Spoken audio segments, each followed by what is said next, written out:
Hello everyone, good evening. Good evening sir. जय हिंद। Good evening sir. Good evening, good evening. तो बच्चों, हम लोगों ने कॉम्प्लेक्स नंबर स्टार्ट किया था और उसमें केवल हमने आयोटा के बारे में बात की थी और साथ साथ आय से रिलेटेड कुछ वैल्यूज के बारे में और कुछ पावर के बारे में बात की थी। इसके अलावा जो है हम अलजेब्रा ऑफ डोमेन देख रहे हैं, मतलब अलजेब्रा ऑफ कॉम्प्लेक्स नंबर देख रहे हैं।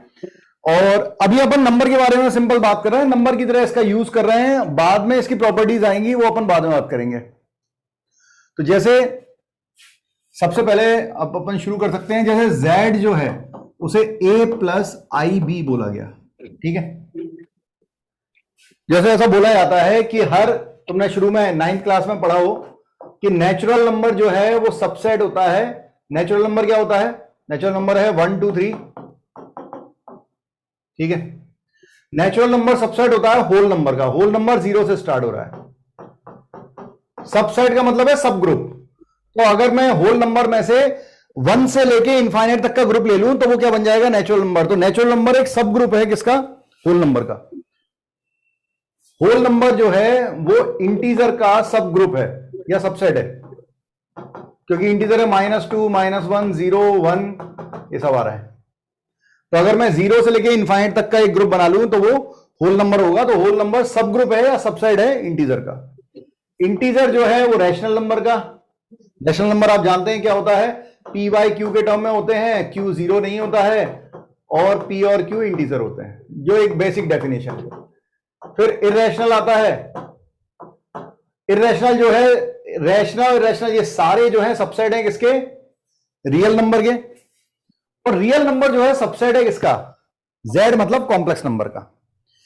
तो अब रियल नंबर सबसेट कैसे है कॉम्प्लेक्स नंबर का? मतलब every real number is a complex number but not all complex number are real number, ऐसा बोला जाता है। अभी ऐसा क्यों है और कैसे है उसके बारे में बात कर रहे हैं। मैं फिर से यहां पे लिखता हूं, suppose this is z equal to a plus i b. अभी आपको समझ में आएगा। इसमें इसको कॉम्प्लेक्स नंबर बोल रहे हैं। इसमें a और b जो होते हैं वो दोनों ही रियल होते हैं और साथ में a जो है वो कहलाता है रियल पार्ट ऑफ z और b कहलाता है imaginary part of z। Real part को आर ई जेड लिखते हैं। लिखने का तरीका है जैसे मेजोरिटी में आप रहते हैं उसके हिसाब से आपका नाम बढ़ जाता है। a और b दोनों रियल हैं, लेकिन a आई के बगैर है तो वो रियल नंबर कहला रहा है और b आई के साथ है इसलिए वो imaginary number, imaginary part of z कहला रहा है। Real part of z and imaginary part of z।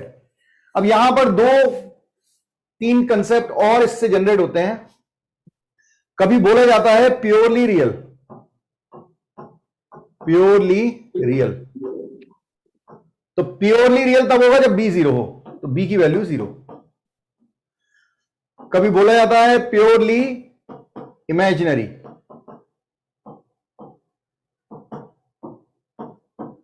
तो प्योरली इमेजिनरी तब होगा जब केवल आई आएगा, a नहीं आएगा, तो a की वैल्यू 0। और कभी कभी बोला जाता है केवल इमेजिनरी बोलते हैं, ना प्योरली रियल बोलते हैं ना प्योरली इमेजिनरी बोलते हैं, केवल इमेजिनरी बोलते हैं। इसका मतलब होता है कि b की वैल्यू 0 नहीं हो रही। b जो है वो 0 नहीं है। a की वैल्यू 0 है या नहीं है उससे कोई मतलब नहीं है, b की वैल्यू 0 नहीं है, ठीक है। इसके अलावा और क्या? तो इसके अलावा फिर हम बात करेंगे कि किस तरह से इनको लिखा जाता है, इनके कॉन्जुगेट को कैसे लिखा जाता है, वो सब चीजें धीरे धीरे करके सीखेंगे। सबसे पहले हम आएंगे अलजेब्रा पे कि इनका एडिशन, इनका सब्ट्रैक्शन, इनका मल्टीप्लिकेशन, इनका डिवीजन कैसे करते हैं और किस तरह से लिखते हैं। जो लिखा है वो लिख लें बच्चों। जैसे हम बोल रहे थे कि रियल जो है, रियल नंबर सबसेट होता है इसका कॉम्प्लेक्स नंबर का। जैसे मैंने लिख दिया 2 एक रियल नंबर है और 2 एक प्योरली रियल नंबर है, मतलब इसका इमेजिनरी पार्ट 0 है, ऐसा बोल दिया मैंने। तो जितने भी रियल नंबर हैं वो क्या बन गए? कॉम्प्लेक्स नंबर बन गए जिनका इमेजिनरी पार्ट 0 है, मतलब ये प्योरली रियल कॉम्प्लेक्स नंबर है, ठीक है, ऐसा बोल सकते हैं। तो every real number is a complex number but not all complex number are real number. तो ये समझ में नहीं आया आपने ये जो लिखा है a is equal to R Z and b is equal to I जैसे जेड। a जो है, जैसे अपन कहते हैं z इक्वल टू 2+3i, तो ये जो 2 है ये i के बगैर लिखा है, तो इसे बोला जाता है रियल पार्ट ऑफ z। ये रियल पार्ट है z का। और 3 जो है वो भी रियल है, लेकिन वो i के साथ है, उसकी मेजोरिटी के साथ रह रहा है, तो 3 क्या कहलाता है? 3 कहलाता है imaginary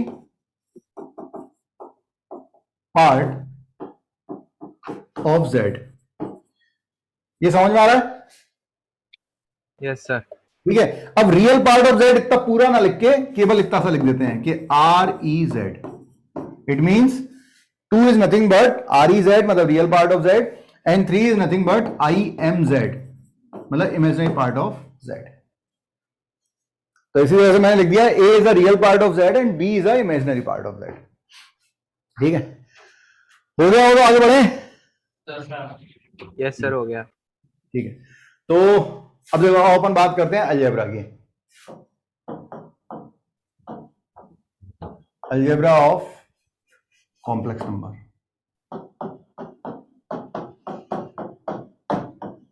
algebra of complex number. तो सबसे पहले मान लो Z1 प्लस Z2। मान लेते हैं हम Z1 एक कॉम्प्लेक्स नंबर ले रहे हैं, suppose that it is A1 plus I B1। Z2 ले रहे हैं A2 plus I B2।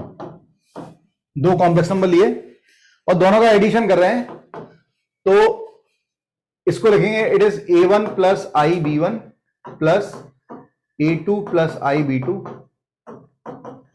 A1 और A2 साथ में ले लो, तो real part of this plus I common आ रहा है, I times of B1 plus B2।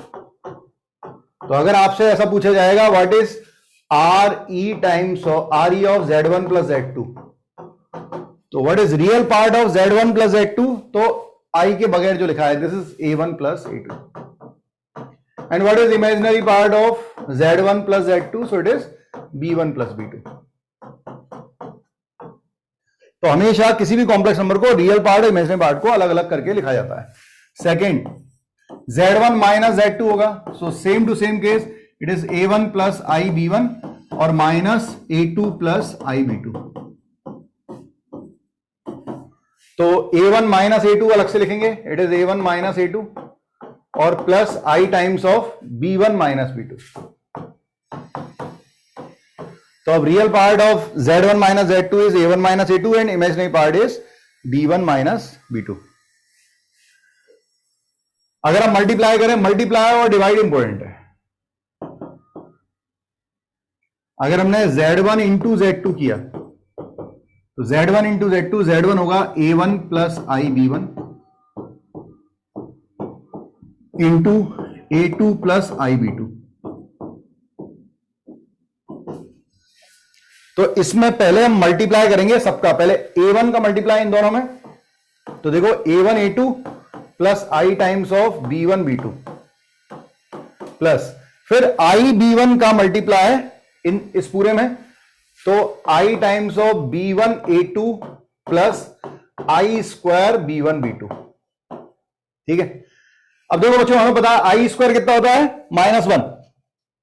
ठीक है, I स्क्वायर होता है -1, तो ये भी रियल हो गया, ये भी रियल है, तो इसको साथ में लिख लेंगे, तो ये हो जाएगा A1 A2 minus B1 B2 और प्लस इन दोनों में I आ रहा है, तो I common, it is B1 B2 plus sorry B1 A2 था, A1 B2 था, अच्छा A1 B2 plus B1 A2।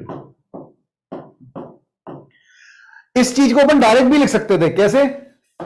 इसी कंसेप्ट को हम डायरेक्ट भी लिख सकते थे। देखो डायरेक्ट लिखना भी सीखो, कैसे लिखते हैं डायरेक्ट? रियल पार्ट का रियल पार्ट से जब प्रोडक्ट होगा तो रियल आएगा, ठीक है, और इमेजिनरी पार्ट का इमेजिनरी पार्ट से जब प्रोडक्ट होगा तो रियल आएगा। कैसे? आई इंटू आई हो जाएगा आई स्क्वायर हो जाएगा -1, सो it is -1 minus B1 B2। जब रियल पार्ट का इमेजिनरी पार्ट से प्रोडक्ट होगा तो इमेजिनरी बनेगा, जब इमेजिनरी का रियल से होगा तब भी इमेजिनरी बनेगा, तो I टाइम्स A1 B2 और प्लस B1A2।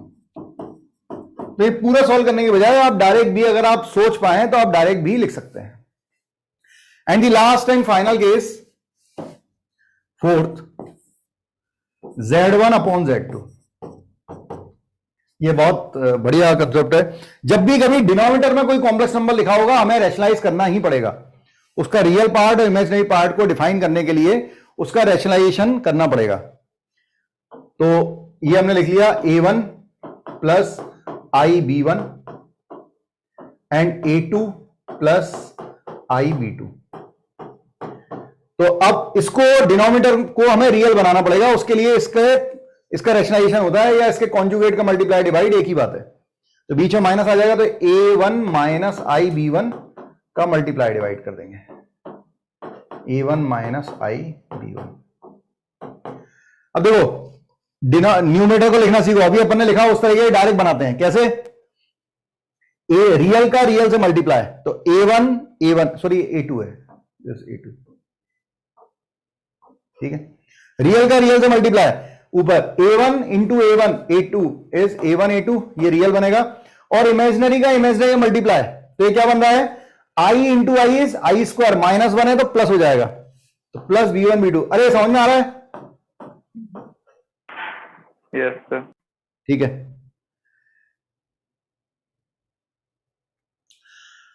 देन प्लस, अब प्लस क्या? रियल पार्ट का इमेजिनरी में मल्टीप्लाई, तो ये हो गया I times of B1 A2। बच्चों इमेजिनरी पार्ट तब बनता है जब एक रियल पार्ट का मल्टीप्लाई इमेजिनरी पार्ट में होता है। तो I times of B1 A2 और फिर माइनस लगेगा A1 B2, minus A1 B2। Denominator में क्या हुआ? डिनोमिनेटर देखो, A प्लस B और A माइनस B बन रहा है, तो A स्क्वायर मतलब A2 square minus I square B2 square. तो I स्क्वायर होता है -1, तो माइनस प्लस हो जाएगा। तो आप रियल पार्ट और इमेजिनरी पार्ट अलग अलग कर सकते हैं। ये हो गया A1 A2 plus B1 B2 और upon this is A square plus B square, तो A2 square plus B2 square. ये बच्चों आ गया रियल पार्ट।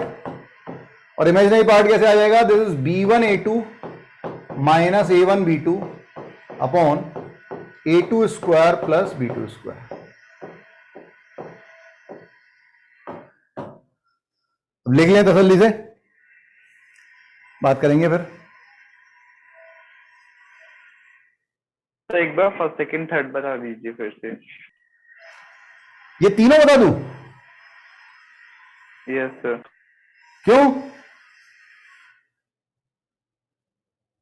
क्यों, तू सुन नहीं रहा था क्या? यस सर, लेकिन समझ में नहीं आ पाई ठीक से।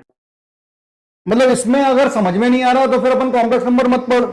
अगर ये तेरे को समझ में नहीं आ रहा, मैंने समझाया और तुझे समझ में नहीं आया, तो कॉम्प्लेक्स नंबर नहीं पढ़ना चाहिए। अपने लिए नहीं बना, बुरा मत मानना, लेकिन अपने लिए नहीं बना। फिर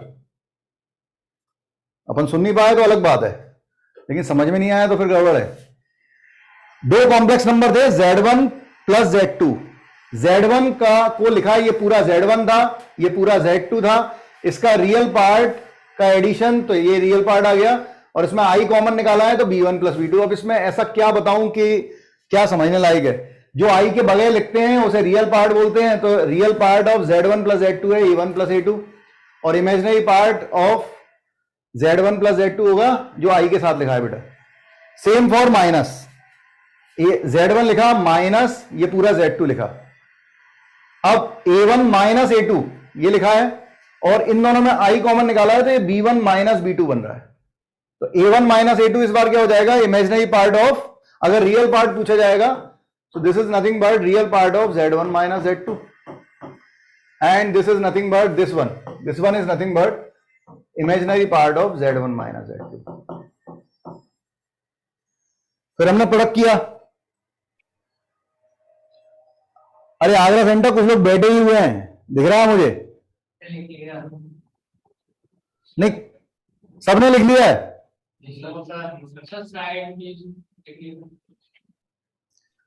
यहां से सब दिख रहा है बेटा? किस कौन लिख रहा था, कौन दीवार से टिका हुआ है, तब से दिख रहा है यहां से? Z1 इंटू Z2 किया है बेटा, तो ये Z1 है, ये Z2 है।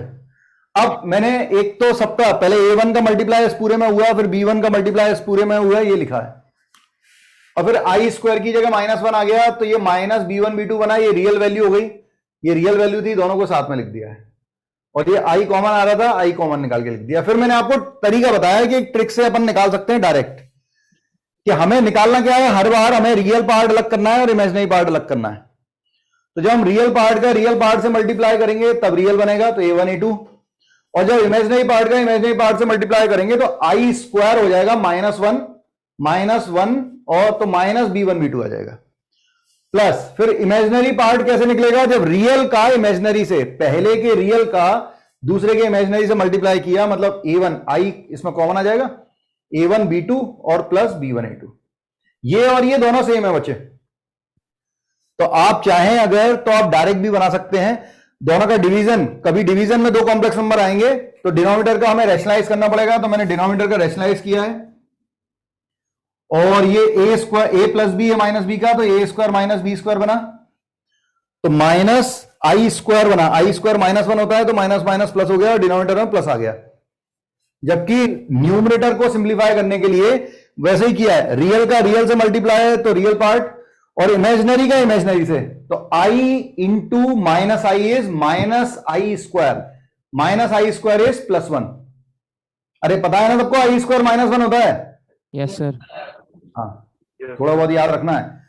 तो आई स्क्वायर -1 हुआ तो माइनस माइनस प्लस हो गया, तो प्लस B1 B2 आ गया, फिर प्लस, फिर आई कैसे निकाला है, एक रियल पार्ट का दूसरे इमेजिनरी पार्ट से मल्टीप्लाई, तो इमेजिनरी पार्ट बनेगा, तो I times of B1 A2, I times of B1 A2, और फिर इस रियल पार्ट का इस इमेजिनरी पार्ट से, तो A1 माइनस आई B2, तो आई बाहर, तो माइनस A1 B2, और फिर डिनोमिनेटर में जो आया उसे दोनों में सेपरेट कर दिया। This is the real part and this is imaginary part of Z1 upon Z2। जैसे कुछ क्वेश्चन बनाएंगे, थोड़ा सिंप्लीफाई आप कीजिए।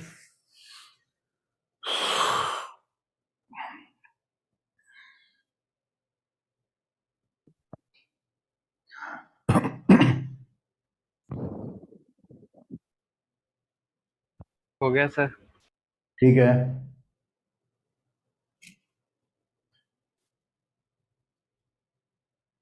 देखिए क्वेश्चन देखते हैं। जैसे मैंने लिख दिया 2 + 3i upon 4 - 3i is equal to a + ib, find a and b। बनाए, और एक और यहीं पे लिख देता हूं,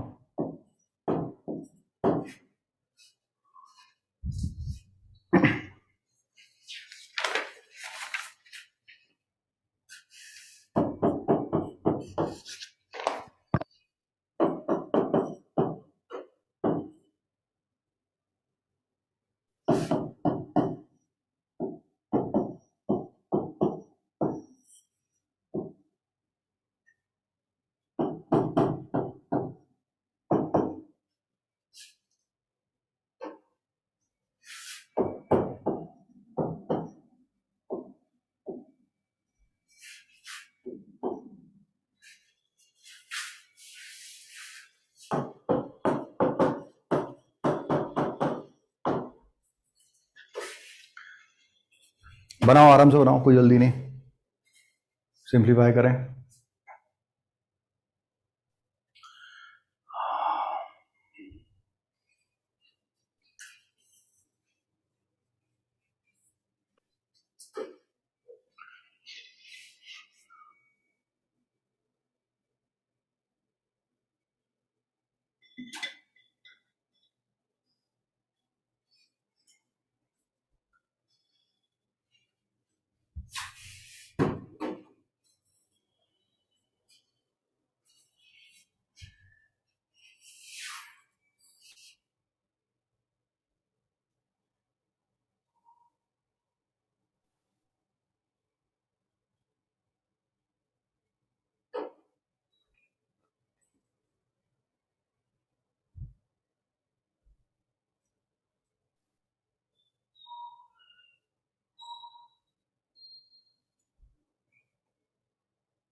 देखो, या तो तुम लेफ्ट हैंड साइड को पहले डिनोमिनेटर को रैशनलाइज करोगे, उसके बाद सिंप्लीफाई करोगे, तो जो रियल पार्ट आएगा वो ए के बराबर होगा, इमेजिनरी पार्ट बी के बराबर। या कुछ लोग क्या करेंगे, इसे क्रॉस मल्टीप्लाई कर लेंगे। तो क्रॉस मल्टीप्लाई करोगे तो मल्टीप्लाई करना पड़ेगा, मल्टीप्लाई करके जो रियल पार्ट आएगा वो 2 के बराबर, इमेजिनरी पार्ट 3 के। कैसे भी कर लो, आंसर सेम आएगा। एज यू विश, जैसा आप बनाना चाहें।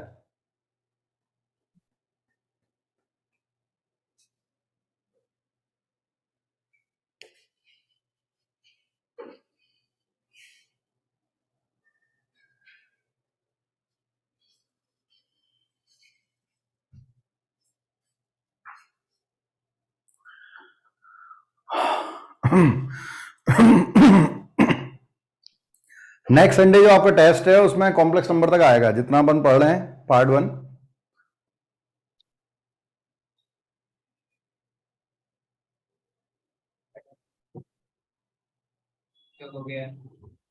ठीक है, क्या आ रहा है पहले का? -1/25 और 18/25। अच्छा,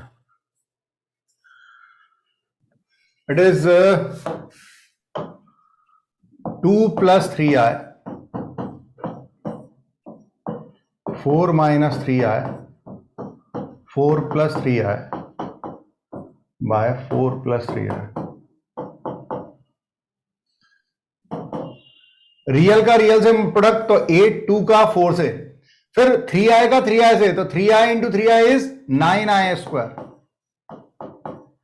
ये रियल पार्ट बनेगा, i² -1 हो जाएगा, plus i times real part का इमेजिनरी पार्ट से मल्टीप्लाई है तो 6, और इमेजिनरी पार्ट का रियल पार्ट से मल्टीप्लाई है तो 12।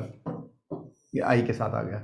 और a² - b², तो 4² - 3² i², तो i² आ जाएगा -1। तो ये LHS चल रहा है, LHS।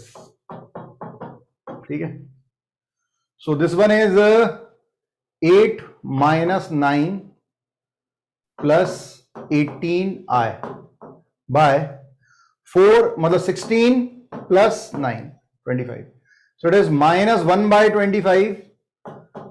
इसे सेपरेट कर लेते हैं, रियल पार्ट है -1/25 और 18i/25 is equal to a + ib. So we can say a is equal to -1/25 and b is equal to 18/25। Second भी बना ले, ठीक है।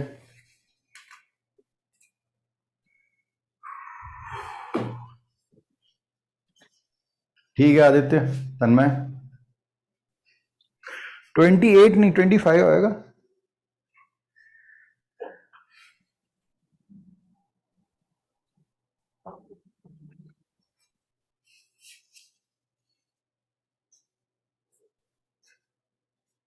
कॉम्प्लेक्स नंबर में और क्या क्या आएगा आगे? क्या बेटा? कॉम्प्लेक्स नंबर में और क्या क्या आएगा आगे?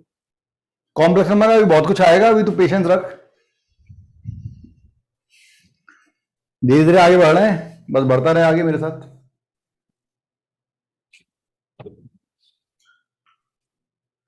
बहुत ज्यादा अपन कैलकुलेशन में नहीं जाने वाले, लेकिन कम भी नहीं जाने वाले, जितना पढ़ाऊंगा दिखाई देगा। इसमें भी अपन, तुम चाहो तो रैशनलाइज करके करो या क्रॉस मल्टीप्लाई करके भी कर सकते हैं। इस बार क्रॉस मल्टीप्लाई भी कर लेते हैं, दोनों वेराइटी से बना लेते हैं। इसको उधर ले गए तो 1 - 3i एंड 1 + i, क्योंकि ये रियल पार्ट इमेजिनरी पार्ट अलग अलग पहले से, इसमें रियल पार्ट ले लो तो रियल का इंटू रियल से तो 1 और -3i इंटू i -3i², ये होगा रियल पार्ट, प्लस i लगा देता हूं। इमेजिनरी पार्ट कब बनेगा? जब रियल पार्ट का इमेजिनरी पार्ट से मल्टीप्लाई, तो 1 into i it is 1 and -3 into 1 is -3,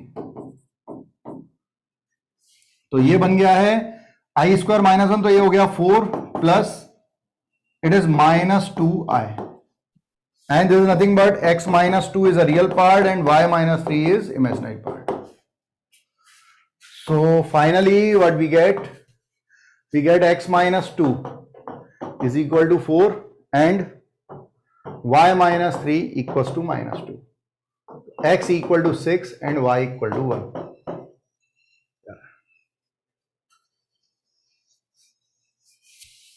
ठीक है, बहुत बढ़िया।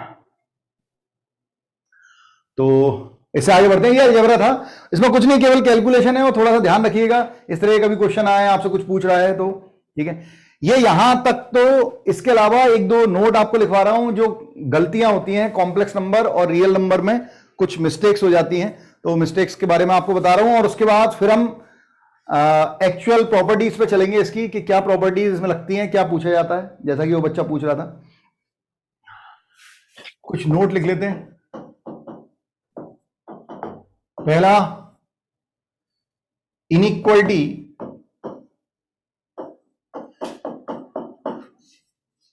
in complex number is not valid। मतलब हम कभी भी ऐसा नहीं बोल सकते कि 5 + 2i is greater than 1 + i, ये बोलना गलत है, क्योंकि हमें पता ही नहीं है कि जो i है उसकी वैल्यू क्या है, और i के बढ़ने से कोई क्वांटिटी निगेटिव ज्यादा हो रही है या पॉजिटिव ज्यादा हो रही है, हमें पता ही नहीं है। तो इनइक्वालिटी इसमें वैलिड नहीं है कॉम्प्लेक्स नंबर में।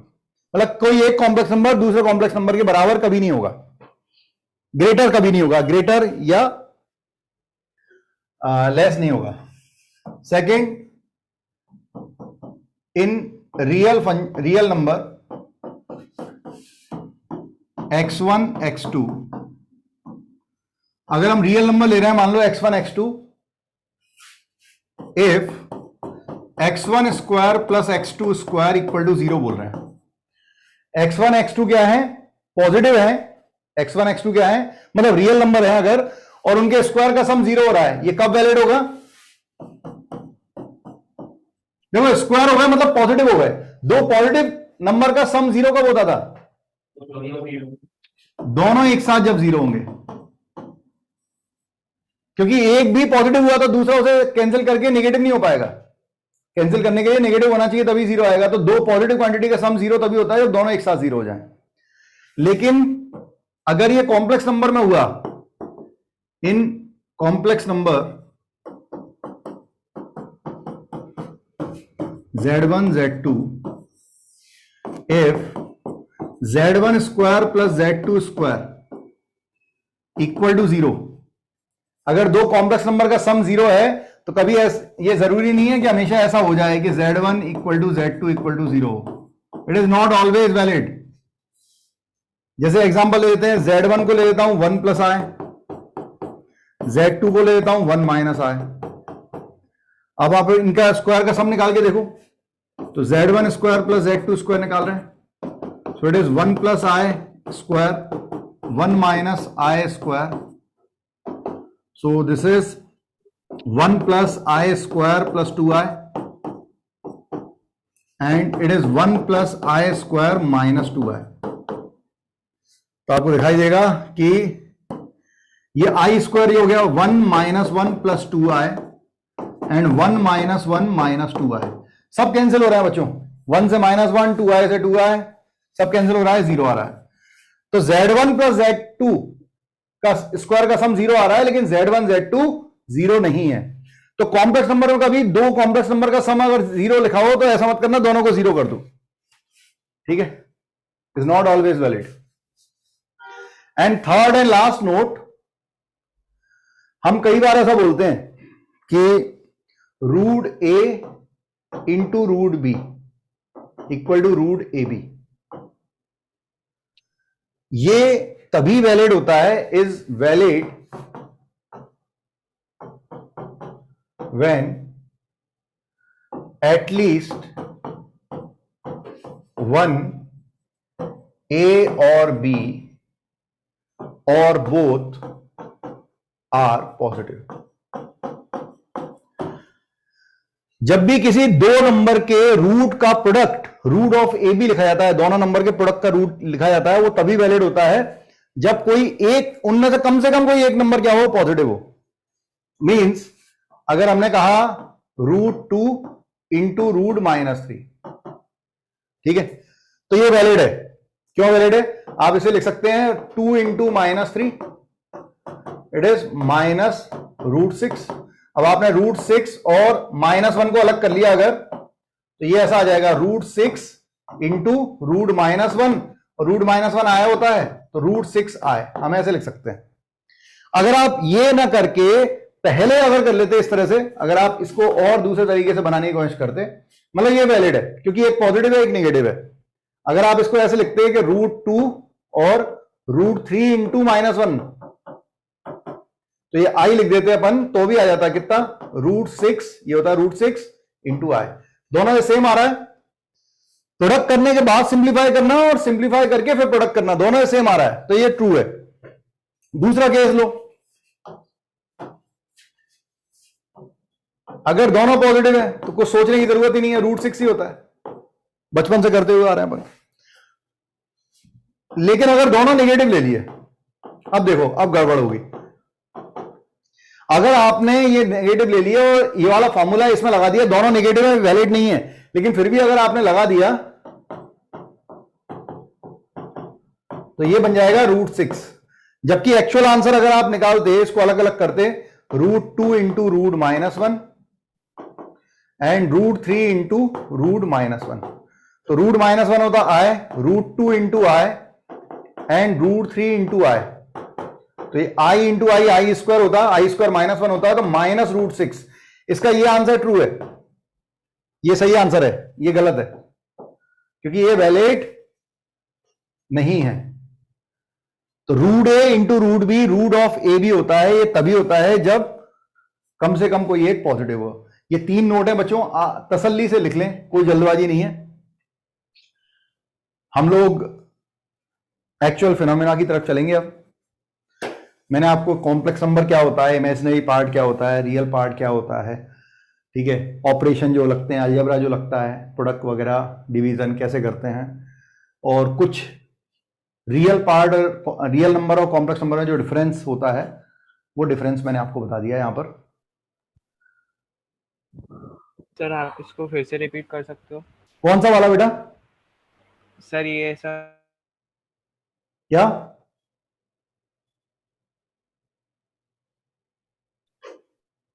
मैं सुन नहीं पाया।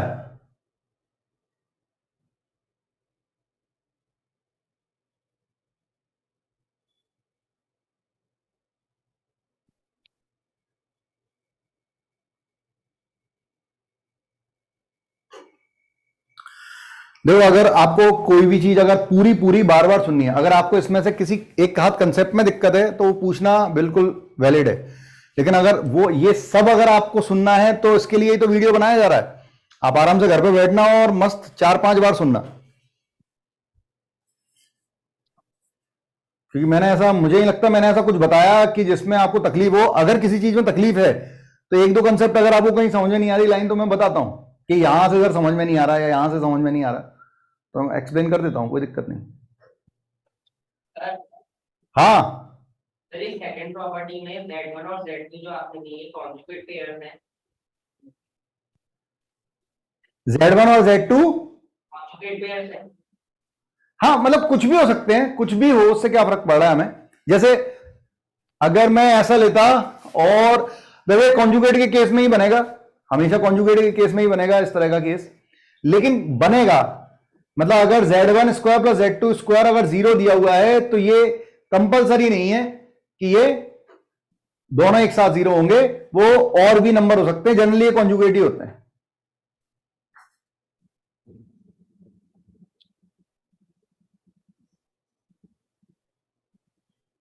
ऑफलाइन और ऑनलाइन में, ऑफलाइन का नुकसान और ऑनलाइन का फायदा यही है, मतलब कोई आज एक बच्ची थी ड्रॉपर बैच में और वो किसी वजह से क्लास एक्टिवली अटेंड नहीं कर सकती थी, ठीक है, उसे इमरजेंसी में कहीं जाना था, तो वो जिससे भी जा रही है, वो कार से या किसी से या किसी भी तरह से वो जा रही है और उसने कान में लगा रखा था वो और मोबाइल पर सुन रही थी, उसने मैसेज कर दिया कि सर मैं मोबाइल पे सुन रही हूं, रिप्लाई नहीं कर पाऊंगी बस, ठीक है। या किसी का छूट गया, तुम तबीयत खराब हो गई तो तुम्हें कवर करने की टेंशन नहीं है कि कम से कम कवर नहीं होगा क्योंकि अपने पास वीडियो तो आ रहा है कम से कम। यहां पर हम आगे बढ़ते हैं। अब मैं बात कर रहा हूं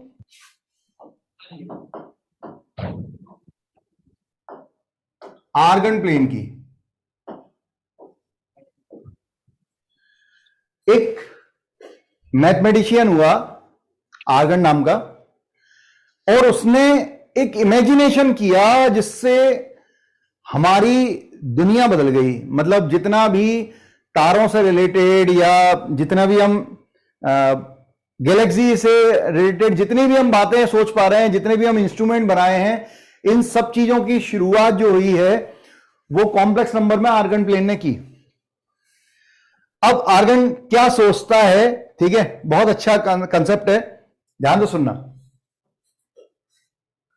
बाकी तो मैं पूरा बताऊंगा कि कैसे क्या, पहले मैं एक्सप्लेन कर देता हूं आर्गन प्लेन क्या होता है। उसने ऐसा एज्यूम कर लिया कि भाई जैसे कि वेक्टर होता है, तुमने वेक्टर पढ़ा है बच्चों, तुम वेक्टर R इक्वल टू बोलते हो 2i cap plus 3j cap, अरे बोलते हो ना, पढ़ा हुआ ना, हाँ। तो तुम्हें ये दिखाता है कि आई कैप किस पे है, एक्स एक्सिस पे, और जे कैप के आगे जो लिखा है वो किस पे है, वाई एक्सिस पे। तो तुम तुरंत 1 2 दिस इज 1 2 1 2 3, तो ये जो पॉइंट होगा दिस पॉइंट इज 2,3, और अगर हम वेक्टर के फॉर्म में ऑरिजिन से इसे ज्वाइन करके बोले सो it is 2i cap plus 3j cap. तो आर्गन ही बोलता है कि भाई हम जब कॉम्प्लेक्स नंबर को बोल रहे हैं z equal to 2 plus 3i, तो यहां पर जो i है वो पर्टिकुलरली इमेजिनरी पार्ट है और जो 2 है वो पर्टिकुलरली रियल पार्ट है। तो मैं अगर एक एक्स एक्सिस को रियल एक्सिस बोल दिया और एक एक्सिस वाई एक्सिस को मैंने इमेजिनरी एक्सिस बोल दिया, ये ओरिजिन हो गया, तो मैं 2 प्लस 3i ऐसे भी कर सकता हूं, 1 2 1 2 3। अब ये जो पॉइंट होगा दिस इज z 2,3, और अगर हम कॉम्प्लेक्स नंबर में इसे लिखेंगे तो 2 प्लस 3i लिख देंगे। ऐसा आर्गन प्लेन ने डिफाइन किया। बट वाई, हमारे, मैंने कहा अपनी दुनिया बदल गई चीजों में, ठीक है, सोचने का तरीका बदल गया। तो इसमें आर्गन ने क्या किया उसे समझते हैं। क्योंकि भाई आई कैप जे कैप क्या है, सिंबॉलिक तो है, ये रिप्रेजेंट करने के लिए कि एक्स एक्सिस वाई एक्सिस पे है, तो आर्गन ने भी सिंबॉलिकली कि आई के साथ जो है वो वाई एक्सिस पर रखेंगे और जो विदाउट आई है उसे एक्स एक्सिस पर रखेंगे, रियल एक्सिस और इमेजिनरी एक्सिस बोल के। लेकिन हुआ क्या, आर्गन ये बोलता है कि जितने भी फिगर आप बनाते हैं या जो हम दुनिया में हम जो भी कुछ देखते हैं, जैसे आप मुझे देख रहे हैं या मैं आपको देख रहा हूं, ठीक है, हमारा ब्रेन, हमारी आंखें जो हैं जो इमेज बनाती है, ठीक है, हमारे ब्रेन के अंदर जो इमेज बनती है हमारी आंखों के जरिए किसी की भी, वो 2 डायमेंशन ही बनती है। हमारा ब्रेन शेडो और इन सबसे मार्जिन मतलब कंपेयर करके उस चीज को 3 डायमेंशन में कन्वर्ट करता है। मतलब मेरे फेस पर, मेरे माथे पे ये बन रहा है, यहां पर अगर सल आ रहे हैं, तो उससे हमारा ब्रेन ये डिफाइन करता है कि भाई ये इस मतलब एक 3 डायमेंशन व्यू जो बनाता है वो हमारा ब्रेन जनरेट करता है। जबकि हमें जो दिखता है वो हमारे रेटिना पे जो बनता है वो बेसिकली 2 डायमेंशन बनता है। तो आर्गन ये बोलता है कि हमें जब एक्स एक्सिस है, ये वाई एक्सिस है, ये दोनों रियल होते थे, 2 डायमेंशन में सब कुछ 2D है हमारे लिए, ब्रेन उसे 3D में कन्वर्ट कर रहा है। तो हम ये बोलते हैं कि ये रियल एक्सिस, दोनों रियल एक्सिस थे, ये एक्स एक्सिस था, ये वाई एक्सिस था।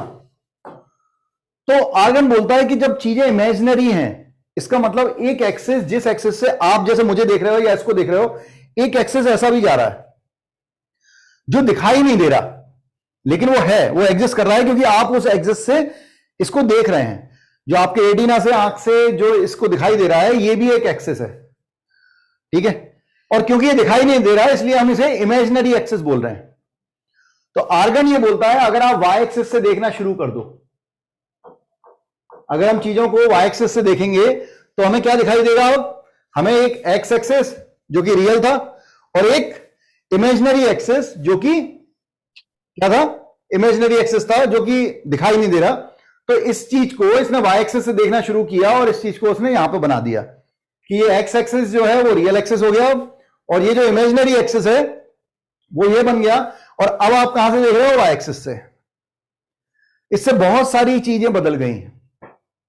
ये बदल गया कि 2D, ये कॉम्प्लेक्स नंबर में कभी भी 3 डायमेंशन नहीं आया। कॉम्प्लेक्स नंबर हमेशा 2 डायमेंशन ही रहता है, क्योंकि आप एक डायमेंशन वाई एक्सिस से खुद देख रहे हैं, ऐसा एज्यूम किया गया है, ठीक है। तो यहां पर पहली बात तो ये हुई। अब हमें अगर किसी भी कॉम्प्लेक्स नंबर को इसमें दिखाना होगा, तो अब मैं बोल सकता हूं कि z+3i जो है वो फर्स्ट क्वाड्रेंट में होगा, क्योंकि क्वाड्रेंट तो वैसे ही बनेंगे भाई, ये फर्स्ट, ये सेकंड जो आपने 10th क्लास में सीखे हैं, ये थर्ड, ये fourth. z equal to 2 - 3i हो गया, मतलब x की वैल्यू पॉजिटिव है, y की वैल्यू निगेटिव है। तो x पॉजिटिव, y निगेटिव, किस क्वाड्रेंट में गया? फोर्थ क्वाड्रेंट में।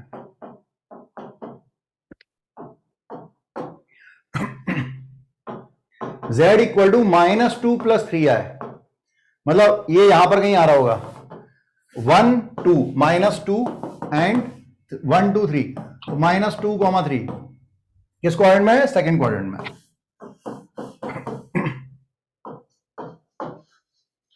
एंड फोर्थ एंड लास्ट -2 - 3 कर दूं तो दोनों नेगेटिव, तो x नेगेटिव और इधर y नेगेटिव होगा, -3। यहां पे कोई पॉइंट मिलेगा, this is -2, -3, so it is in third quadrant. तो ये जो प्लेन बनाया गया, ये आर्गन प्लेन कहलाया, और इसमें सारे पॉइंट को डिफाइन करने के लिए ये तरीका बनाया गया। लेकिन आर्गन प्लेन बोलता है कि कोई ना कोई ऐसे कंडीशन हमें फुलफिल करनी पड़ेंगी जिसके जरिए हम फिक्स कर पाए किसी भी पॉइंट को। ये तो ये था कि पॉइंट ही दिया है तो अपने आप फिक्स हो गया। कई बार कुछ कंडीशन दी होंगी जिससे हम पॉइंट को फिक्स कर सकते हैं, वो प्रॉपर्टी हम पढ़ने वाले हैं। इसे लिख लें, तो नेक्स्ट स्लाइड से मैं प्रॉपर्टी शुरू करूंगा, ठीक है। हमें थोड़ी बहुत हल्की फुल्की जानकारी होनी चाहिए प्रॉपर्टी की, कि प्रॉपर्टी क्या है और उसका मतलब क्या है।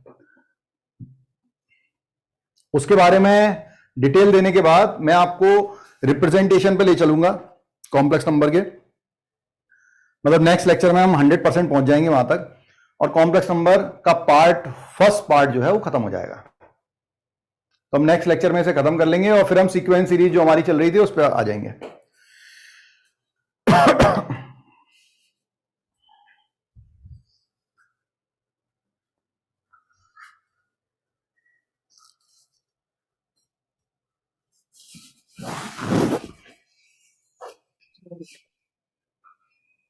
हो गया सर? ठीक है बेटा, हाँ हाँ लिख ले।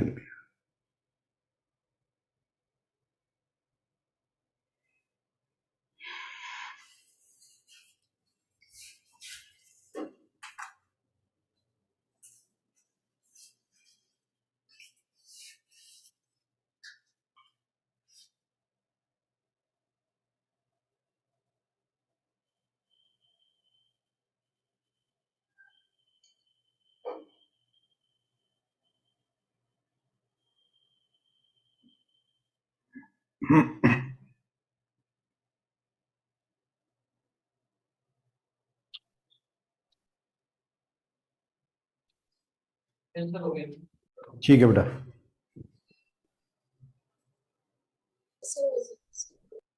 हाँ बेटा, तो हम बात कर रहे हैं 3 इंपोर्टेंट टर्म्स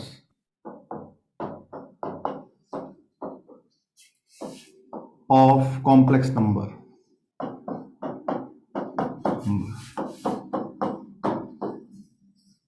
कौन कौन सी 3 इंपोर्टेंट टर्म है? सॉरी, फर्स्ट है conjugate,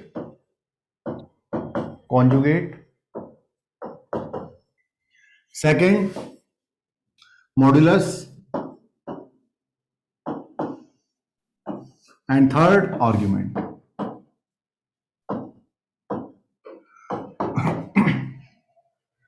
conjugate, modulus and argument. हमें ये तीनों चीजें समझनी है कि ये होती क्या है, और फिर इनकी एप्लीकेशन, कंबाइन एप्लीकेशन देखेंगे तो इनका पर्पस समझ में आए कि हम ऐसा कर क्यों रहे हैं। ठीक है। ये तीनों प्रॉपर्टी आर्गन प्लेन की है। किसी भी कॉम्प्लेक्स नंबर को फिक्स तरीके से रिप्रेजेंट करने का वे है, उसके लिए 2 केस लगते हैं, मॉड्यूलस और आर्ग्यूमेंट, अपन डिटेल में समझेंगे। कॉन्जुगेट एक सपोर्टिंग प्रॉपर्टी है। आपको पता है कि किसी नंबर का कॉन्जुगेट जैसे 2 + i, तो उसका कॉन्जुगेट 2 - i होता है, ये सबको पता है। तो इजीएस्ट जो पार्ट है उसे पहले लेते हैं, conjugate.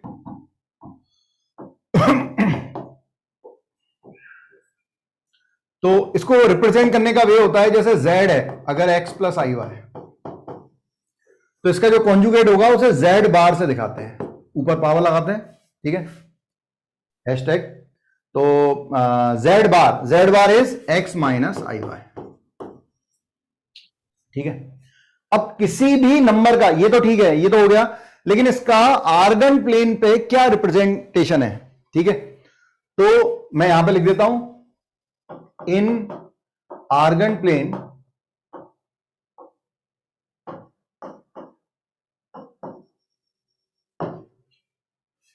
z bar is the image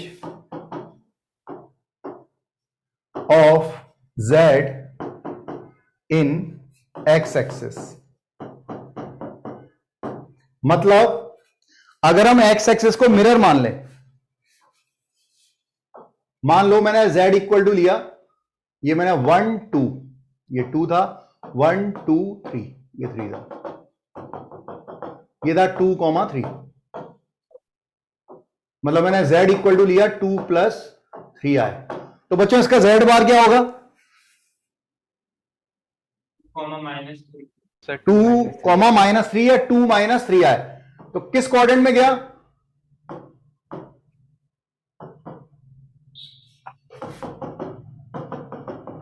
x की वैल्यू सेम है, x की वैल्यू पॉजिटिव x की वैल्यू पॉजिटिव होती है राइट हैंड साइड पे, और लेफ्ट हैंड साइड पे x की वैल्यू नेगेटिव। तो ये बनेगा 2, -3, x की वैल्यू 2, y की वैल्यू -3, ये पॉइंट आएगा। This is z bar, it is 2 - 3i। क्योंकि हमें पता है कॉन्जुगेट में क्या होता है, i के सामने का साइन चेंज होता है, ध्यान रखना। ठीक है, तो बेसिकली इसको मिरर मान लिया है, एक तरह से मिरर बन गया। ठीक है, एक्स एक्सिस या रियल एक्सिस भी बोल सकते हैं। जो रियल एक्सिस था उसको मिरर मान के इसकी जो इमेज बनेगी दैट इज z बार। मैं कोई और ले लेता हूं, z1 मान लेते हैं। मान लो this is z1 -1 -2, it is 2, -2, -2। ठीक है, and this is -2, it is -2, -2। मैंने मान लिया z1 कितना है, -2 - 2i।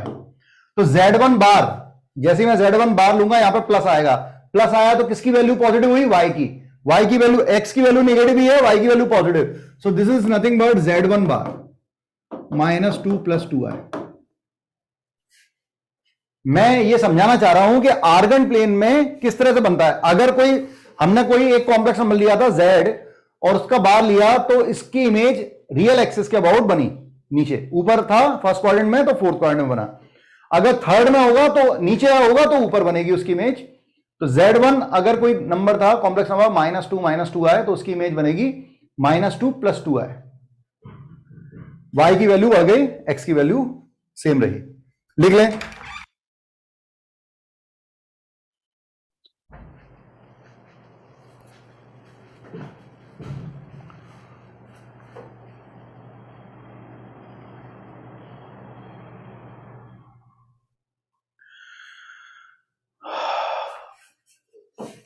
इसकी कुछ छोटी छोटी प्रॉपर्टी निकल के आती है सामने, जैसे 2-3 प्रॉपर्टी देख लेते हैं इसकी।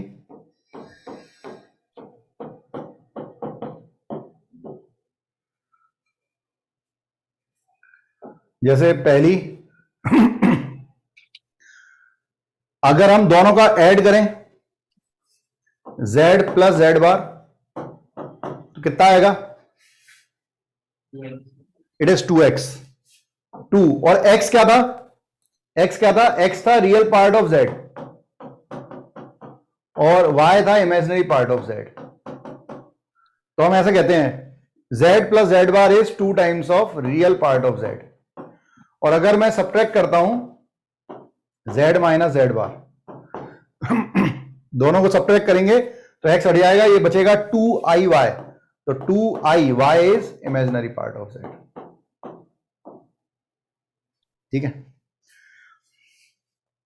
इसके अलावा वैसे तो कुछ ज्यादा डिटेल मुझे देनी नहीं है, इसमें मना किया हुआ है क्योंकि पार्ट 1 में बहुत ज्यादा डिटेल प्रॉपर्टीज आती नहीं है। लेकिन आप सोचो कि अगर हम z1 z + z बार z + z बार को 0 कर दें, इसका मतलब क्या हुआ? रियल पार्ट जीरो हो गया।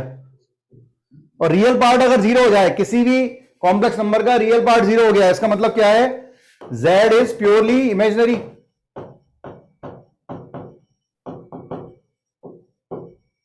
अरे समझ में आ रहा है? Yes sir. सर और अगर हम इन दोनों z1 फोर्थ प्रॉपर्टी इसी से ले रहा हूं, z - z बार को अगर हमने 0 कर दिया मतलब इमेजिनरी पार्ट 0, मतलब y की वैल्यू 0, इमेजिनरी पार्ट 0, मतलब वो क्या है? z is purely real.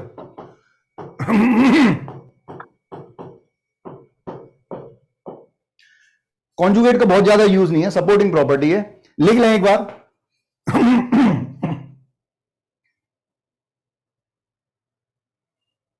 इसके बाद काम की चीज है मॉड्यूलस। मॉड्यूलस समझाऊंगा और फिर हम आर्गुमेंट समझेंगे।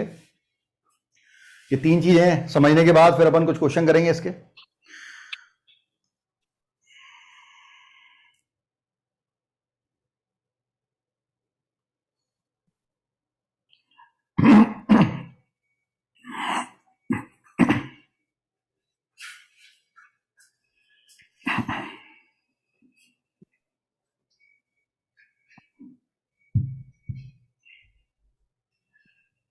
हो गया सर। ठीक है बेटा।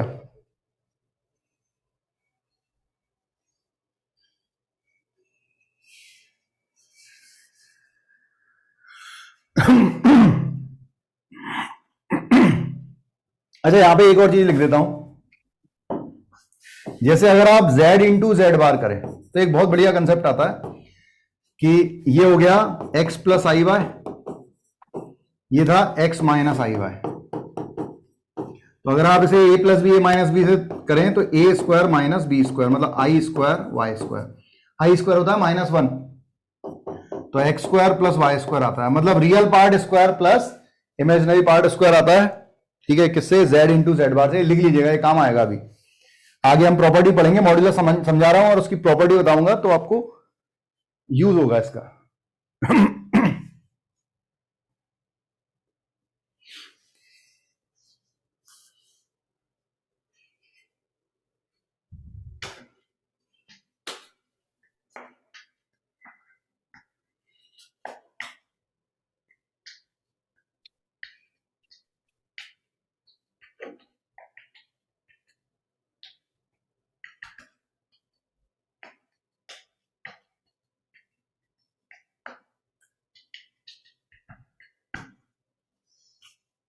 ठीक है, आइए आगे बढ़ते हैं।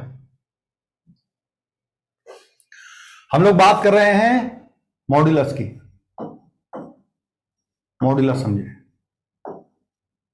मॉड्यूलस की डेफिनेशन बनाई गई कि अगर z इक्वल टू है x plus I Y, definition define की गई, z इक्वल टू है x प्लस आई वाई, तो मॉड्यूलस ऑफ z ऐसे लिखते हैं, मॉड्यूलस ऑफ z मतलब modulus of x plus I Y. तो modulus of z, real part और इमेजिनरी पार्ट अलग अलग करने के बाद इसको ऐसे लिखा जाता है, it is x square root under x square plus y square, means it is nothing but real part of z whole square plus imaginary part of z whole square, ऐसे लिखते हैं, this is modulus of z। अब लेकिन कोई पूछे कि sir ये तो ठीक है, आर्गन प्लेन पे इसका मतलब क्या है, क्योंकि प्रॉपर्टी आर्गन प्लेन की है। तो जैसे मान लें कोई भी एक पॉइंट है z x, y,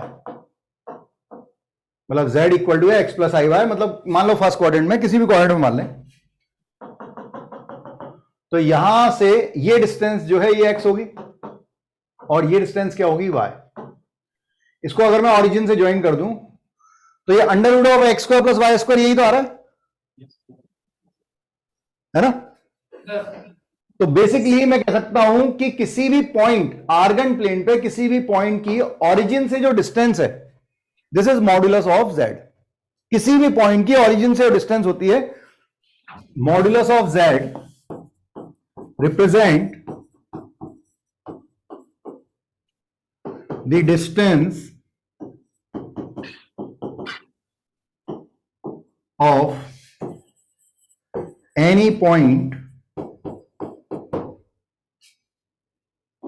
on the argand plane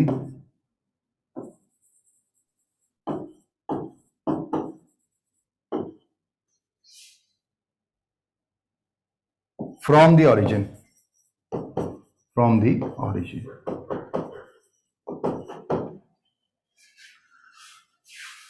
अब सोचो,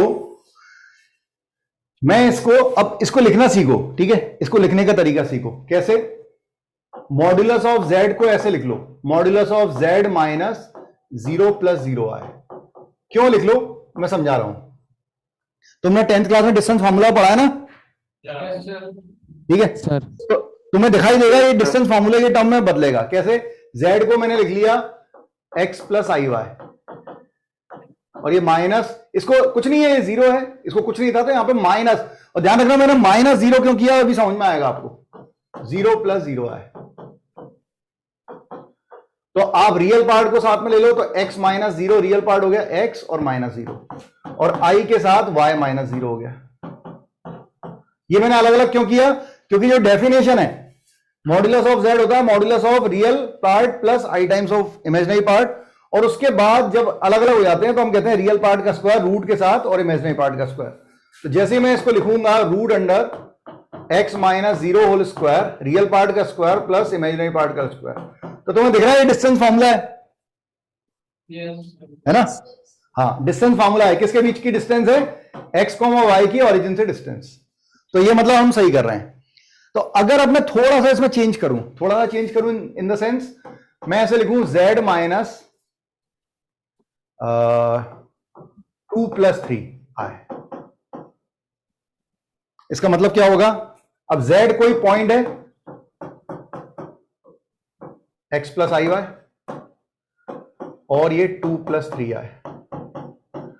अगर आपको समझ में आएगा, x minus 2 real part plus i times of y minus 3 imaginary part, तो ये हो जाएगा under root of x minus 2 square plus y minus 3 square. इसका मतलब क्या निकला? ये आर्गन प्लेन है, यहां मान लो z था, ये 2,3 था, ठीक है, ये जो पॉइंट था ये 2,3 था, या 2 प्लस 3 आए, ठीक है, ये पॉइंट था आर्गन प्लेन पे, तो इनके बीच की डिस्टेंस हो गई ना। अरे डिस्टेंस फॉर्मूला दिख रहा है, x minus 2 whole square plus y minus 3 whole square. इससे आपको समझ में आएगा कि अगर हम मॉड्यूलस के अंदर दो कॉम्प्लेक्स नंबर लिख देते हैं, मान लो मैंने z1 लिख दिया और z2 लिख दिया, और उनके बीच में माइनस साइन लगा दिया, तो ये क्या रिप्रेजेंट कर रहा है? दो कॉम्प्लेक्स नंबर के बीच का डिस्टेंस। बिल्कुल, it is distance between two complex number z1 and z2, z1 और z2 के बीच की डिस्टेंस। आपको हर चीज पता होनी चाहिए कि आर्गन प्लेन पे हर एक जो हम प्रॉपर्टी, जो चीज हम पढ़ रहे हैं उसका मतलब क्या है। ठीक है, केवल मॉड्यूलस ऑफ z लिखा है मतलब ओरिजिन से डिस्टेंस है, उसके साथ सब्ट्रैक्शन में कुछ और लिख दिया तो उस पॉइंट से डिस्टेंस है। तो कॉन्जुगेट आपसे पूछा है, कॉन्जुगेट क्या रिप्रेजेंट करता है, किसी कॉम्प्लेक्स नंबर का कॉन्जुगेट क्या रिप्रेजेंट करता है, उसकी मिरर इमेज किसके अलोंग, रियल एक्सिस के। मॉड्यूलस ऑफ z क्या रिप्रेजेंट करता है, किसी भी पॉइंट की आर्गन प्लेन पे किसी भी पॉइंट की ओरिजिन से डिस्टेंस। अगर z1 माइनस z2 लिख देंगे तो दोनों के बीच की डिस्टेंस।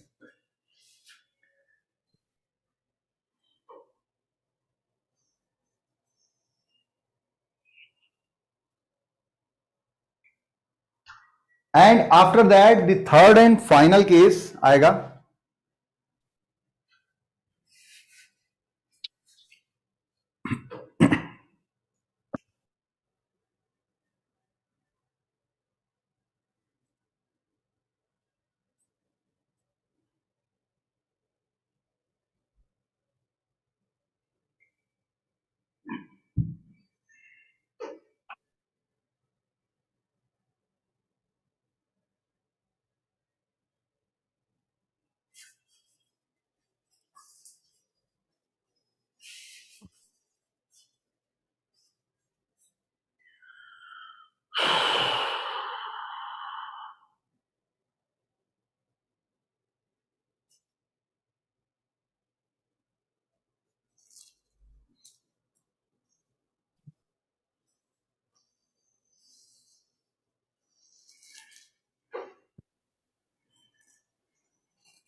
हो जाए तो बता दीजिएगा, आगे बढ़ेंगे। ठीक है,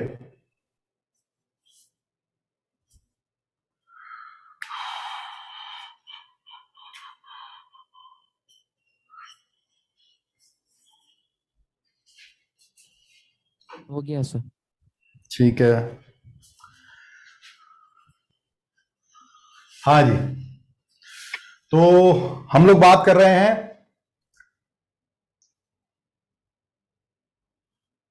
आर्ग्यूमेंट के बारे में।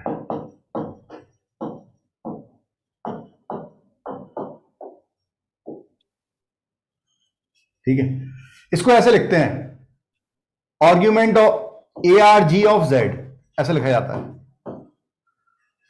आर्ग्यूमेंट ऑफ Z को शॉर्ट फॉर्म में लिखते हैं ARG ऑफ Z।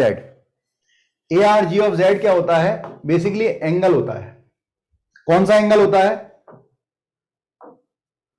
तो मान लीजिए Z यहां पर कहीं है, ठीक है, इसको ओरिजिन से ज्वाइन किया तो ये जो लाइन बनी, इसको एंटी क्लॉकवाइज डायरेक्शन में जितना एंगल ये लाइन बना रही होगी, Z को ओरिजिन से मिलाने वाली लाइन जितना एंगल बना रही होगी, this angle is called argument of Z, anti clockwise direction में। अब थीटा जो है कैसे निकालेंगे, तो ये अगर x, y था, ये था x, y, तो ये y होगा, ये x होगा, तो हम कहेंगे टेन थीटा लगाएंगे, तो टेन थीटा कितना हो गया, y बाय एक्स। तो थीटा कितना हो गया बच्चों, tan inverse y by x. और इसी थीटा को क्या बोल रहे थे, आर्ग्यूमेंट ऑफ Z। तो यहां से डेफिनेशन आ गई कि आर्ग्यूमेंट ऑफ Z क्या होता है, थीटा, और थीटा क्या होता है, tan inverse y by x. लेकिन ये वैलिड नहीं है हमेशा के लिए, ये हमेशा के लिए वैलिड नहीं है।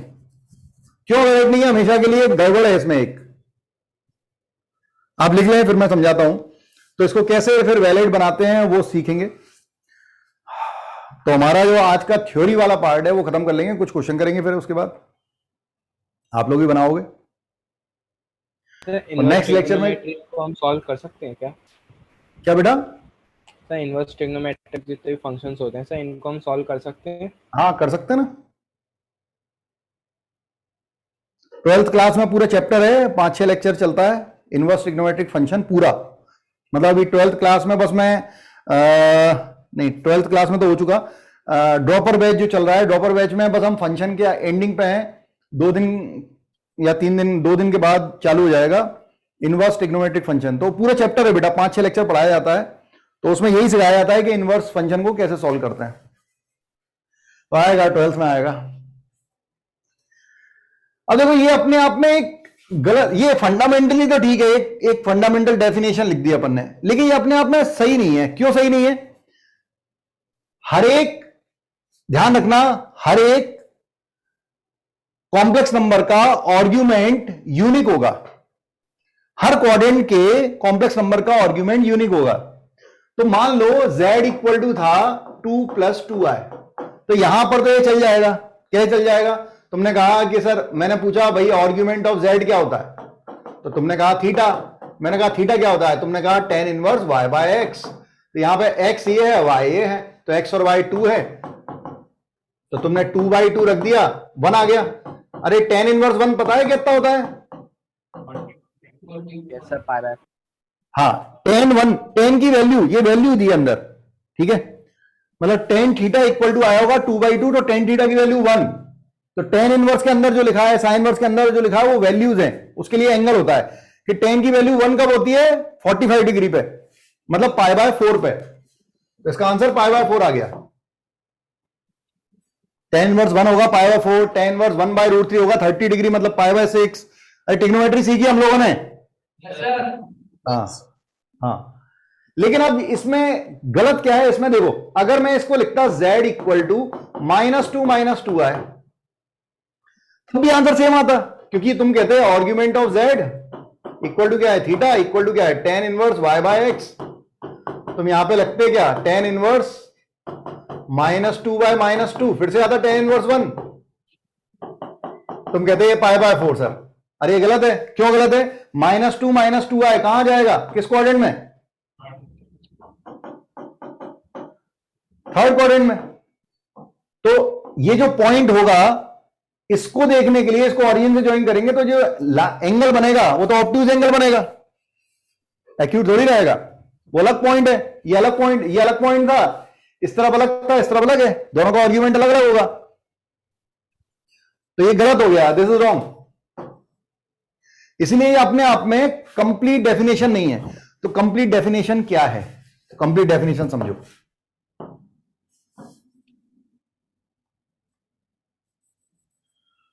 सबसे पहले क्या करते हैं, जो अपने ट्रिग्नोमेट्रिक इक्वेशन में सीखा था, प्रिंसिपल सॉल्यूशन निकालना, वही निकालेंगे। पहली बात तो ये समझ लेना कि सबसे पहले हम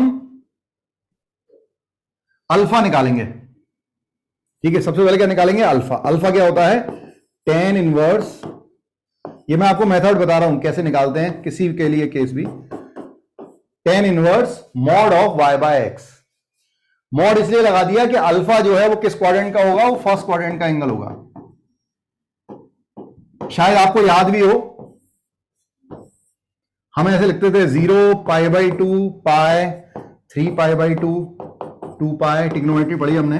alpha, pi minus alpha, pi plus alpha, 2 pi minus alpha.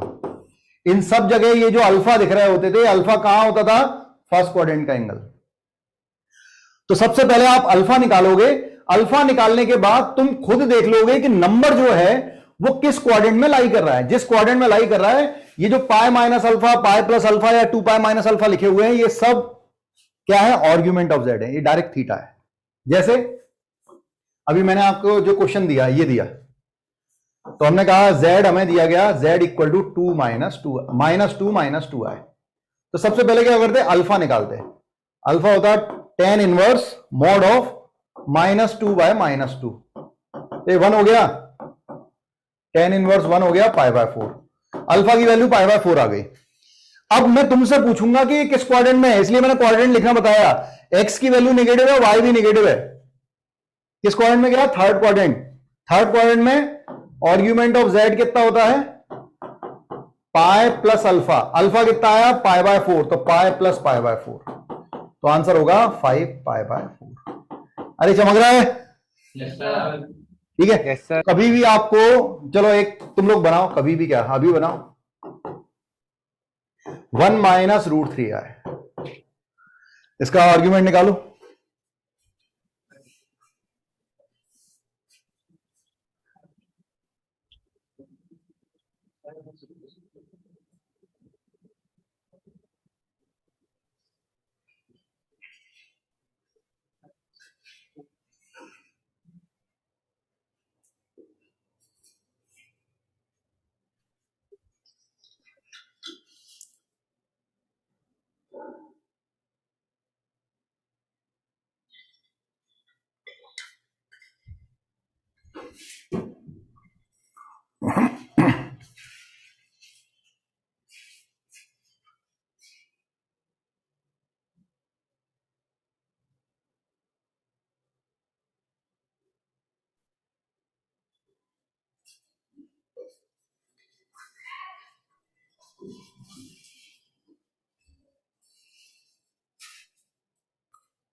तो 7 पाई बाई 6 आ रहा है। 7 पाई बाय 6 आ रहा है। ठीक है, देखते हैं किस क्वाड्रेंट में है ये।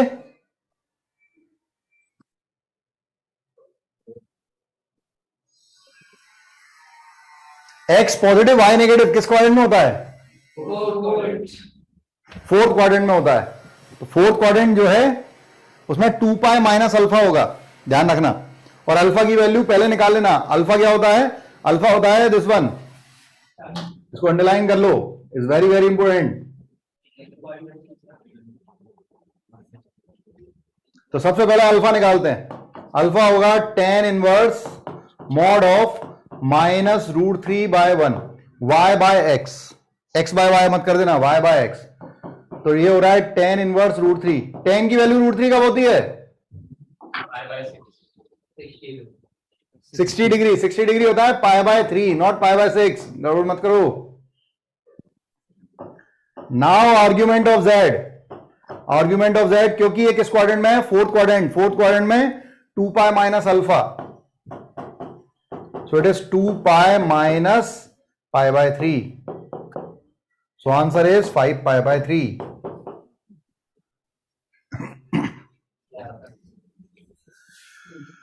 हो। अरे चमका के नहीं? यस समझ सर। गया, चलो अच्छी बात है। तो अपन आगे बढ़ेंगे, इसमें जो भी कुछ लिखना का लग रहा हो वो लिख लें।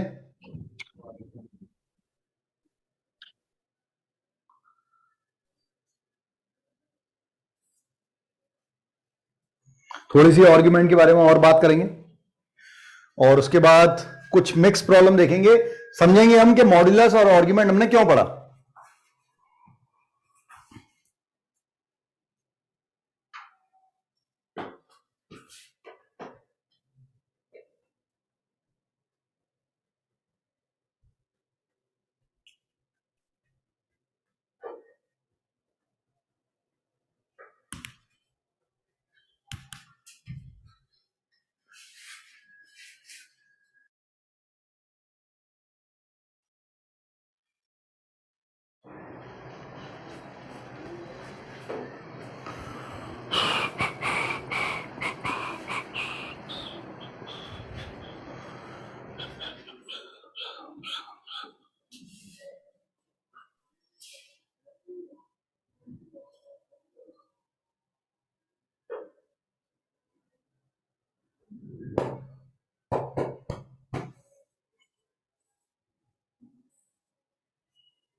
ठीक है शुभम।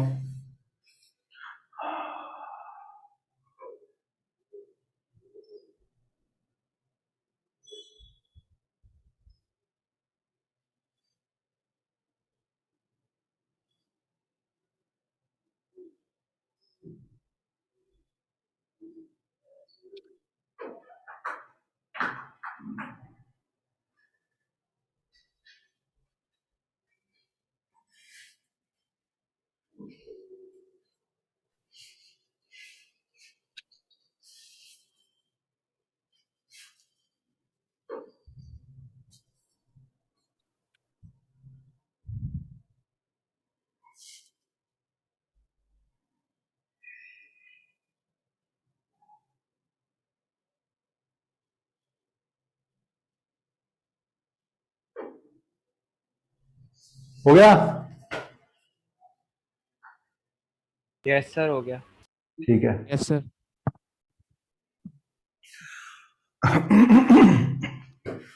अब ये जो आर्ग्यूमेंट हमने निकाला, इनके दो अलग अलग नाम भी हैं। वैसे तो कोई फर्क नहीं पड़ता, लेकिन कभी कभी नाम मैटर कर जाते हैं। तो एक है लीस्ट पॉजिटिव आर्ग्यूमेंट।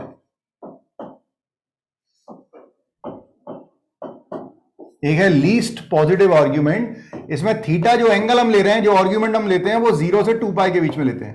तो अभी जो हमने निकाला था, जो 0 pi by 2, pi, 3 pi by 2 और 2 पाई, ये जो हमने अभी निकाला था, ये जो थीटा इक्वल टू, पहले हमने अल्फा निकाला tan inverse mod of y by x, और उसके हिसाब से फिर हमने इसे alpha, pi minus alpha, pi plus alpha और 2 पाई माइनस अल्फा कहा। बेसिकली हमने पूरे को एंटी क्लॉकवाइज डायरेक्शन में लिया, इसलिए हम ऐसा बोल पाए। तो नाम क्या है? लीस्ट मतलब केवल एक साइकिल ले रहे हैं। एक साइकिल मतलब लीस्ट, एक से ज्यादा साइकिल लेते हैं, जनरल आर्ग्यूमेंट होता है, वो कोर्स में नहीं है। तो लीस्ट मतलब केवल एक साइकिल ले रहे हैं। पॉजिटिव मतलब एंटी क्लॉकवाइज डायरेक्शन में एंगल ले रहे हैं, इसलिए पॉजिटिव, और आर्ग्यूमेंट मतलब थीटा। ठीक है। दूसरा होता है प्रिंसिपल आर्ग्यूमेंट। दूसरा नाम होता है प्रिंसिपल आर्ग्यूमेंट। प्रिंसिपल आर्ग्यूमेंट, इसी को आप कभी बुक पढ़ोगे तो आपको एम्पलीट्यूड के नाम से भी पता चलेगा। एम्पलीट्यूड, इसे प्रिंसिपल आर्ग्यूमेंट भी बोलते हैं और एम्पलीट्यूड भी बोलते हैं। किसे? जब थीटा जो है वो माइनस पाई से पाई होता है। आप लोगों को याद हो, अपन ने ट्रिग्नोमेट्रिक इक्वेशन दोनों केस पढ़े थे, 0 से 2 पाई वाला और माइनस पाई से पाई वाला। इसमें भी अल्फा तो अपन वैसे ही निकाल लेंगे, tan inverse mod of y by x से। अल्फा यहां पे वही रहेगा, ये पाई और यही माइनस पाई। 0 से पाई के बीच में एंटी क्लॉकवाइज चलते हैं, और इसकी मिरर इमेज क्लॉकवाइज चलते हैं थर्ड और फोर्थ क्वाड्रेंट में। ठीक है। तो ये अल्फा, ये पाई माइनस अल्फा, तो फर्स्ट और सेकंड क्वाड्रेंट एंटी क्लॉकवाइज, इसमें भी चले इसमें भी चले, तो दोनों सेम है। जैसे हम क्लॉकवाइज चलते हैं तो ये अल्फा जो पॉजिटिव एंगल दे रहा था, यही अल्फा इस तरफ से नेगेटिव एंगल देता है, मतलब माइनस अल्फा हो जाता है। सेकंड क्वाड्रेंट में ये जो पॉजिटिव एंगल दे रहा था पाई माइनस अल्फा, यही नेगेटिव देने लगता है, pi minus of pi minus alpha. तो इसकी बेसिकली इमेज बन रही है, ये फर्स्ट सेकंड क्वाड्रेंट, इधर से ये फर्स्ट सेकंड क्वाड्रेंट। हालांकि ये क्वाड्रेंट थर्ड और फोर्थ है, लेकिन चलने का तरीका केवल हमने एंगल फर्स्ट और सेकंड क्वाड्रेंट में एंटी क्लॉकवाइज लिए, इसलिए पॉजिटिव था। क्लॉकवाइज ले लिया तो ये नेगेटिव माइनस साइन के साथ आ गए। ये है 0 पाई बाई 2 एंड पाई, ये है 0 minus pi by 2 and minus pi. मतलब अभी जो हमने क्वेश्चन का आंसर निकाला था, z equal to 1 minus i root 3। अगर आपसे कोई कहे कि एम्पलीट्यूड बताओ, इसको ऐसे लिखते हैं AMP ऑफ z। ठीक है। इट इज ऑल्सो थीटा, लेकिन कभी स्पेशली, अच्छा एक बात और, अगर आपसे लीस्ट पॉजिटिव आर्ग्यूमेंट पूछेगा तो आंसर इससे देंगे। जो हमने लिखा है हम आंसर इससे देंगे अगर लीस्ट पॉजिटिव आर्ग्यूमेंट पूछेगा। अगर प्रिंसिपल आर्ग्यूमेंट पूछेगा या एम्पलीट्यूड, तो आंसर इससे देंगे। लेकिन हमसे केवल आर्ग्यूमेंट बोलेगा तो दोनों ही आंसर सही है, दोनों ही आर्ग्यूमेंट है। वो फिर ऑप्शन पे डिपेंड करेगा, इसमें से किसका आंसर वो दे रहा होगा वो आंसर होगा। मोर देन वन में आएगा तो दोनों आंसर हो सकते हैं। जैसे इसमें हमने अल्फा निकाल लिया था, अल्फा हमारे पास आ गया था tan inverse mod of minus root 3 by 1, तो ये हो गया tan इनवर्स रूट 3, और हमारे पास ये आ गया था पाई बाय 3। अब हमें पता था x की वैल्यू पॉजिटिव, y की नेगेटिव, किस में होती है? Fourth quadrant. तो फोर्थ क्वाड्रेंट में हमने इसके हिसाब से 2 पाई माइनस अल्फा बोला था। अगर हम एम्पलीट्यूड ऑफ z बोलेंगे तो हमें बोलना पड़ेगा माइनस पाई बाय 3। अल्फा आया है पाई बाय 3, फोर्थ क्वाड्रेंट में होता है minus pi by 3 minus alpha. ठीक है। तो ये पता होना चाहिए। अब इन दोनों की जरूरत क्या पड़ रही है? मतलब भाई कॉन्जुगेट तो एक कॉमन प्रॉपर्टी है, ठीक है, लेकिन मॉडुलस और आर्ग्यूमेंट क्यों बनाए गए? तो इसका एक मेन कंसेप्ट है कि क्यों बनाए गए, उसको समझ के हम इसे एंड करेंगे। और अगर हमने उसे बनाया है तो क्या उसकी एप्लीकेशन से हम कॉम्प्लेक्स नंबर निकाल सकते हैं, वो हम नेक्स्ट लेक्चर में सीखेंगे। और एक आध प्रॉपर्टी और बची है, बस उनकी प्रैक्टिस करेंगे जितना सीखा है, और खत्म होगा। बढ़े आगे? Yes, sir. ठीक है। हाँ, इसमें मैंने कुछ और एक्स्ट्रा नहीं बताया है। जैसे समझो कि जब भी अपन आर्ग्यूमेंट बोलेंगे ना बच्चों, आर्ग्यूमेंट एक वेक्टर की तरह काम कर रहा होगा। मतलब ये जो होगा ये इसका हेड और ये इसका टेल होगा। मतलब अगर मैंने कहा कि कोई कॉम्प्लेक्स नंबर है, वो फर्स्ट क्वाड्रेंट में है, मान लो 2,3, ठीक है, तो हमने ओरिजिन से इसको ज्वाइन किया तो डायरेक्शन ये रखा। अगर मैंने कहा -2, -3, तो वो भी इसके जस्ट अपोजिट बन रहा होगा, लेकिन उसका डायरेक्शन इधर रहेगा, -2 और -3। तो ये एंगल थीटा था, और इसका जो एंगल होगा ये थीटा में पाई और ऐड हो गया, तो पाई प्लस थीटा होगा। ठीक है, मतलब ये अल्फा बोल दो या जो भी है, ठीक है, ये पाई प्लस थीटा होगा। तो हर एक क्वाड्रेंट में जो कॉम्प्लेक्स नंबर होगा उसका आर्ग्यूमेंट डिफरेंट होगा। अब मैं आपको बता रहा हूं कि मॉड्यूलस और आर्ग्यूमेंट पड़े क्यों हैं। मान लो तुमने बोल दिया कि मॉड्यूलस ऑफ जेड है, किसी कॉम्प्लेक्स नंबर का मॉड्यूलस ऑफ जेड 2 है, बस ऐसा कह के छोड़ दिया। इसका क्या मतलब था मॉड्यूलस ऑफ जेड का? केवल मॉड्यूलस ऑफ जेड का मतलब हमने क्या सीखा था आर्गन प्लेन पे? ऑरिजिन, बिल्कुल बिटवीन ऑरिजिन एंड जेड। बिल्कुल बिल्कुल, किसी भी कॉम्प्लेक्स नंबर की ऑरिजिन से डिस्टेंस, ये मॉड्यूलस ऑफ जेड था। तो ऐसे बहुत सारे पॉइंट हो सकते हैं। ये कितनी दी है? 2। तो ऐसे बहुत सारे पॉइंट हो सकते हैं ना, मैं पूरा सर्कल बना दूंगा। ये सारे पॉइंट होंगे जिनकी ऑरिजिन से डिस्टेंस कितनी होगी? 2 होगी। तो फिक्स नहीं हो रहा। अब मैंने जैसे ही कहा कि आपने जो बोला है, जैसे ही मैंने कहा कि भाई चलो आर्ग्यूमेंट ऑफ जेड कितना है? π/4 है। जैसे ही मैंने ऐसा बोला कि आर्ग्यूमेंट ऑफ जेड π/4 है, तो इनमें से इन इनफाइनाइट पॉइंट जो ऑरिजिन से 2 डिस्टेंस रख रहे थे, इनमें फिक्स हो जाएगा। केवल एक ही ऐसा पॉइंट होगा जिसकी ऑरिजिन से डिस्टेंस एंटी क्लॉकवाइज डायरेक्शन में एंगल कितना होगा? π/4 होगा, और डिस्टेंस कितनी होगी? 2 होगी। ये एक यूनिक कॉम्प्लेक्स नंबर ही हो सकता है। तो मॉड्यूलस और आर्ग्यूमेंट पढ़ने का मकसद ही यही है, या पढ़ाने का मकसद ही यह है कि हम किसी भी आर्गन के किसी भी क्वाड्रेंट में किसी भी कॉम्प्लेक्स नंबर को डिफाइन करना है, वेल डिफाइन करना है, तो उसके लिए उसका मॉड्यूलस मतलब उसकी ऑरिजिन से डिस्टेंस और उसके एंटी क्लॉकवाइज डायरेक्शन में एंगल चाहिए होता है। जैसे उल्टा करता अगर मैं अगर ऐसा बोलता कि आर्ग्यूमेंट ऑफ जेड है π/4, बस इतना कहता, तो भी गड़बड़ थी। क्या गड़बड़ थी? मैं ऐसी लाइन बनाता चला जाऊंगा, ये लाइन बन रही है इनफाइनाइट तक। इसके किसी भी पॉइंट को अगर आप लोगे, एंगल π/4 है, इस पॉइंट का ऑरिजिन से ज्वाइन करो एंगल π/4, इस पॉइंट को ऑरिजिन ज्वाइन करो एंगल π/4, तो ये भी इनफाइनाइट पॉइंट दे रहा है इस लाइन पे।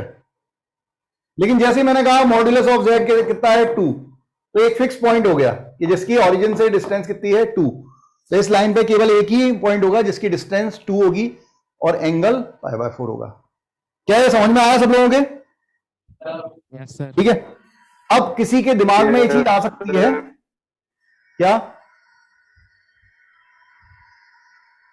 किसी के भी दिमाग में ये चीज आ सकती है कि जैसे हम वेल डिफाइन तो कह रहे हैं कि वो तो समझ में आ रहा है, वेल डिफाइन हो रहा है, तो क्या हम इसे फाइंड भी कर सकते हैं? तो हाँ, अगर आप किसी कॉम्प्लेक्स नंबर का मॉड्यूलस दिया हुआ है और उसका आर्ग्यूमेंट दिया है, तो हम उससे कॉम्प्लेक्स नंबर फाइंड कर सकते हैं। कैसे क्या कर सकते हैं वो अपन नेक्स्ट लेक्चर में पढ़ेंगे। ठीक है, या आप लिखना चाहें, ये तो ठीक है, ये तो पता होना चाहिए बस, हेड और टेल। और ये तो मैंने समझाया है, इस चीज को अपन नेक्स्ट लेक्चर में कंटिन्यू करेंगे कि कैसे अगर किसी फंक्शन का मॉड्यूलस दिया है और आर्ग्यूमेंट दिया है तो हम कॉम्प्लेक्स नंबर निकाल सकते हैं। ठीक है, और इसके बाद इसके रिप्रेजेंटेशन आएंगे, बस रिप्रेजेंटेशन और बचा है और कॉम्प्लेक्स नंबर का पार्ट 1 खत्म हो जाएगा। सबको समझ में आ रहा है भाई? ठीक है सर एनसीईआरटी सॉल्व कर दें, एनसीईआरटी सॉल्व कर दें सर इस चैप्टर की। हाँ सॉल्व कर सकता है एनसीईआरटी, कोई दिक्कत नहीं। ठीक है, कोई हो सकता है एक हाथ कंसेप्ट रह गया हो, लेकिन मैक्सिमम एनसीईआरटी हो जाएगी, है ना? ठीक है बच्चों, थैंक यू, बाय बाय, जय हिंद। Thank you sir. जय हिंद सर। जय हिंद बच्चे।